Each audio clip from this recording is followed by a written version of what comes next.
पोखरा येथील कुंडीकोट महादेव मंदिराच्या दर्शनासाठी आम्ही या ठिकाणी आलेलो आहोत। खूप उंचावर असणारे हे नेपाळमधील ठिकाण आहे।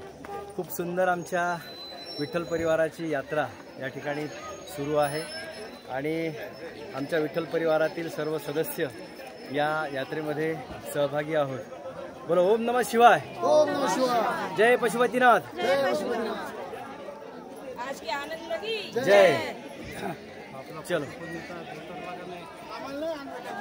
आले आले येताना या। कोणी राहिला का मागा? दोघी राहिल्या साहेबराव। हां संध्याकाळी साहेबराव आले येता येता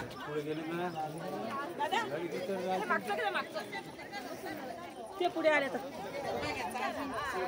खूप उंचावून भगवान श्री शंकराची मूर्ती या ठिकाणी आहे आणि खूप प्रेक्षक या ठिकाणी दर्शनासाठी येतात। पोखरा येथील हे प्रेक्षणीय स्थळ आहे। ओम नमः शिवाय।